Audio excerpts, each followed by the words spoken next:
Citizens of Israel, a year ago we celebrated Sukkot. At the exact time, Yahya Sinwar was making final preparations for the October 7 massacre. I stand before you today to inform you that Yahya Sinwar has been eliminated. The person who committed the most terrible massacre in the history of our nation since the Holocaust, the mass murderer who murdered thousands of Israelis and kidnapped hundreds of our citizens, was eliminated today by our heroic soldiers. And today, as we promised to do, we came to account with him. Today, evil has suffered a heavy blow, but the task before us is not yet complete. To the dear families of the hostages, I say, this is an important moment in the war. We will continue with all our strength until the return home of all of your loved ones, who are our loved ones. This is our highest commitment. This is my highest commitment. And to the resident of Gaza, I say, Sinwar ruined your life. He told you he was a lion, but in reality, he was hiding on a dark den, and he was killed when he fled in a panic from our soldiers. His elimination is an important landmark in the decline of the evil rule of Hamas. I would like to say again, in the clearest way, Hamas will no longer rule Gaza. This is the beginning of the day after Hamas. And this is an opportunity for you, the resident of Gaza, to finally break free from its tyranny. I call on everyone who hold our hostages.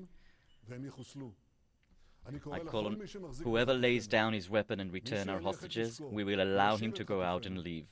And in the same way I say, whoever harm our hostages, blood on his head, we will reckon with him. The return of our hostages is an opportunity to achieve all our goals, and it brings the end of the war closer. To the people of the regions, I say, in Gaza, in Beirut, throughout the entire region, the darkness recedes and the light rises. Def, Hania, Sinwar, Nasrallah, Mohsen, Akil, and many of their associates are gone. I'm calling you, people of the region.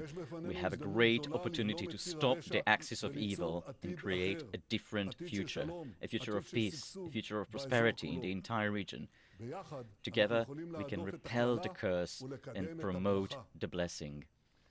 Now it is clear to everyone, in Israel and in the world, why we insisted on not ending the war, why we did insist, in the face of all the pressures, to enter Rafah, the fortified stronghold of Hamas where Sinwar and many of the murderers hid.